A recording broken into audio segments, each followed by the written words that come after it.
After 16 years of sacrifice, my daughter called her stepmom her real mom.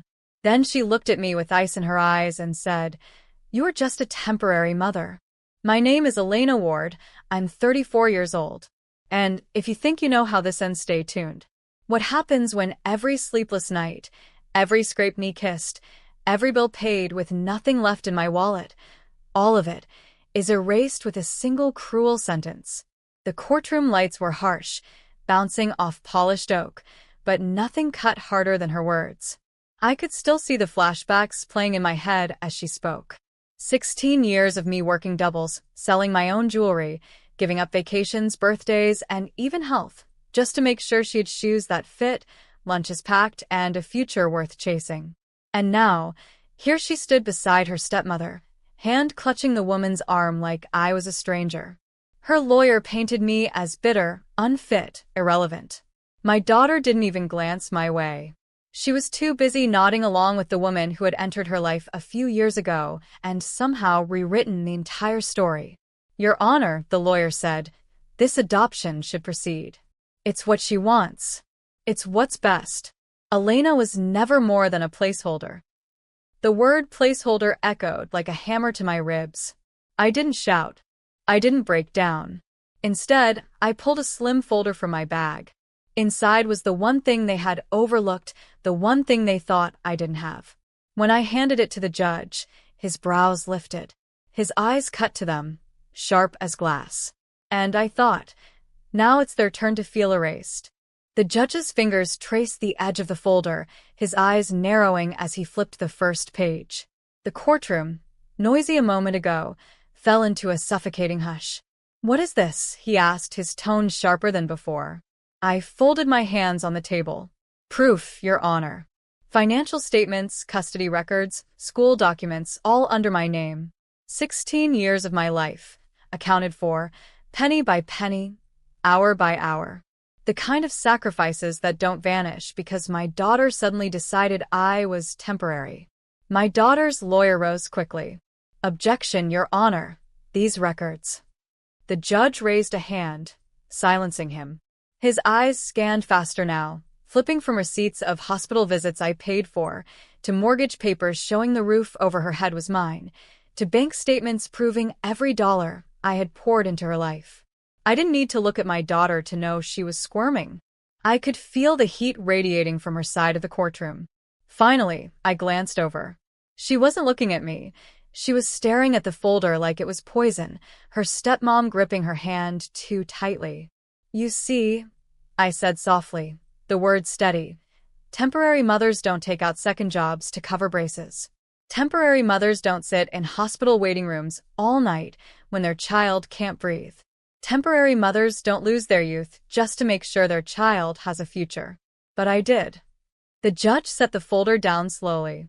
His eyes, when they lifted to my daughter and her stepmom, were no longer neutral. They were cold. "This," he said, voice echoing, "changes everything." For the first time that day, my daughter's smug certainty faltered, and the silence that followed felt like the beginning of justice. My daughter's stepmom shot to her feet, her heels clacking against the tile. "Your Honor, this is irrelevant. She's just trying to guilt a child into choosing her. What matters is where my stepdaughter feels loved, not receipts from the past." Her voice dripped with fake confidence, but the tremor in her hands betrayed her. The judge leaned back in his chair. "Irrelevant? 16 years of documented care and sacrifice is not irrelevant. In fact, it's legally central. You are asking this court to erase a mother. I will not do that lightly." I stayed still, my palms flat against the table. Inside, my heart thundered, but I refused to let them see me shake. Then my daughter's lawyer tried a different angle. "Your Honor, while Ms. Ward may have provided financially, emotional neglect is another matter entirely. Our client feels her stepmother has been the real mother in every meaningful way." That was the dagger. They wanted to paint me as cold, detached, replaceable. I swallowed hard, then reached for the second folder in my bag. Slowly, deliberately, I slid it across the table. "If emotional neglect is your argument, perhaps we should review this as well." The judge opened it. Photos. videos, letters, every birthday card I'd kept, every photo of me in hospital waiting rooms with her in my arms, every teacher's note thanking me for attending parent conferences alone, and the video, time-stamped, me cheering in the bleachers at her soccer games while the stepmom wasn't even present. The judge watched in silence as the screen lit up with my daughter's 12-year-old self hugging me, whispering, "Thanks, Mom. You're the best." My daughter's face went pale. Her stepmom's lips parted with no words. And the courtroom shifted. The video ended, the sound of my daughter's younger voice echoing through the silent courtroom. "Thanks, Mom. You're the best." She shifted in her chair, cheeks flushed, refusing to meet my eyes. Her stepmom squeezed her hand tightly, whispering something I couldn't hear. The judge adjusted his glasses, gaze firm. "So this is the same woman you now call temporary? The one you're trying to erase from your life and records?" My daughter's lawyer stammered, "Children's feelings change over time, Your Honor." "Feelings may change," the judge cut him off, "but facts don't. This evidence shows consistent, active, present motherhood for 16 years. He tapped the folder. "It's becoming harder and harder to accept the claim that Ms. Ward was nothing but a placeholder." I stayed quiet, but my eyes locked on my daughter. I wasn't angry in that moment. I was hurt. Deeply. The kind of hurt that years of exhaustion and sacrifice only make sharper. "You once told me," I whispered, my voice carrying despite the silence, "that I was your safe place. That no matter what happened, I was home. Do you remember that, sweetheart?" Her lips trembled. She shook her head, staring at the desk as if the wood grain could swallow her whole. The judge leaned forward. "If there's more proof, Ms. Ward, I'd like to see it." I nodded. "There is." I pulled out the final piece, the legal documents showing the trust fund. A $2 million account I had fought for, saved into, protected for her future. And the clause at the bottom, "Adoption by another party nullifies access." The judge read it aloud. Gasps rippled through the room. My daughter's eyes finally met mine, shocked, wide, and terrified. And for the first time, it wasn't me on trial anymore. The judge read the final line twice, his brow furrowing deeper with every word. "Adoption by another party nullifies access." The courtroom erupted in whispers. My daughter's lawyer tried to object, but the judge silenced him with a single raised hand. "This is binding?" "Yes, Your Honor," I said, my voice steady. 16 years ago, I opened that trust. Every extra dollar I made, every sleepless night, every sacrifice I put away for her future, it went into that account. $2 million, protected under one condition.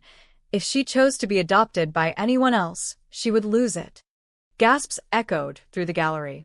My daughter's stepmom's face drained of color. She grabbed my daughter's hand tighter, whispering urgently, but the girl's wide eyes stayed locked on the papers. The judge tapped the document. "So, if this adoption proceeded, she would legally forfeit $2 million? "Yes," I confirmed quietly. "She wouldn't just erase me. She'd erase her future." My daughter's lips parted, trembling. You tricked me." I swallowed, meeting her gaze. "No. I protected you. Because I knew there might come a day when someone convinced you I wasn't enough. And now you see what that day costs." Her lawyer scrambled, flipping through papers muttering, "There must be a loophole." But the judge had already closed the folder. His verdict was written across his face. "This court cannot and will not approve an adoption that results in this kind of financial self-destruction." Case dismissed. The gavel struck, sharp and final. My daughter looked shattered, her stepmom furious, whispering venom in her ear. But all I felt was an ache, a mix of grief and relief, as the courtroom emptied. For 16 years, I had carried everything. And now, finally, the weight shifted back to them. The courtroom emptied slowly, but I stayed seated, watching from the corner of my eye. My daughter refused to look at me. She clung to her stepmom's arm, but her face was pale, her lips trembling. $2 million, she whispered harshly. "You told me this was the right thing. You told me she had nothing left for me." Her stepmom stiffened. Money isn't everything. I'm your real mom now. We don't need her. But my daughter's voice rose, sharp enough to cut through the quiet hall. Real mom? A real mom doesn't erase someone's life. A real mom doesn't push me into losing my future. You lied. The word stung me, because for years, I'd prayed to hear her defend me. Yet hearing it now, aimed at the woman she had chosen over me, twisted something deep inside. Her stepmom's mask cracked. Don't raise your voice. You embarrassed us in front of everyone. Do you know how hard I worked for this? For what? My daughter shot back. For me to lose everything? You played me like a pawn. Their voices echoed down the corridor, and for once, I didn't step in to mediate, didn't soften the blow. I let them unravel, every thread of their alliance tearing in public. My lawyer touched my arm gently. You don't need to stay. You've already won. But this wasn't about winning. It was about truth. I stood slowly, gathering the folders, and finally let my daughter's gaze find mine. For the first time that day, her eyes weren't cold. They were uncertain. She opened her mouth, but no words came. Just silence. And sometimes, silence says everything. The week after the courtroom battle, our home felt like a war zone. Calls from relatives, neighbors whispering, friends picking sides. It was exhausting. My daughter stayed mostly silent, but her eyes darted to me now and then, filled with questions she didn't dare ask aloud. Her stepmom tried to assert control, but the cracks were widening. She barked orders, threw passive-aggressive comments my way, but my daughter no longer flinched. She questioned, she paused, she hesitated, tiny signs that the illusions her stepmom built were starting to crumble. One evening, I found her phone unlocked on the counter. Messages from her stepmom, carefully hidden, threatened to rewrite her story if she didn't comply. My daughter froze as she read them, pale and shaking. You see now, I said softly, why truth matters more than money. She nodded, tears threatening, and for the first time, I felt a flicker of the bond we had almost lost. The next day, during a family gathering, her stepmom tried to flaunt control again. She boasted about her achievements, her influence, even her wisdom in guiding my daughter. But I had prepared quietly, emails, receipts, texts, all proof of her manipulations and lies. I didn't shout. I simply laid the evidence out on the table. Gasps filled the room. Faces paled. The people who had once supported her stepmom turned, incredulous, staring at the undeniable truth. My daughter looked at me, eyes wide, a hesitant smile beginning to form. Her stepmom froze, realizing her empire of deceit was collapsing. Every insult, every threat, every manipulation backfired, leaving her exposed and powerless. Finally, silence. Heavy, absolute silence, except for my daughter, whispering, I understand now. And in that moment, I realized that revenge wasn't about anger or destruction. It was about justice, clarity, and reclaiming what was rightfully ours. The courtroom doors closed behind us one last time. My daughter sat beside me, quieter than ever, her stepmom nowhere in sight, stripped of influence, stripped of the $2 million she had tried to claim. I watched my daughter carefully. Her eyes were a mix of confusion, relief, and something deeper, recognition. She finally saw that loyalty, love, and truth couldn't be bought, manipulated, or rewritten. Weeks later, I received an email from her stepmom, cold, short, and bitter. No apologies, no explanations. Just the acknowledgement that everything she tried to take was gone. Every subtle insult, every hidden agenda, every lie exposed, gone. I didn't reply. I didn't have to.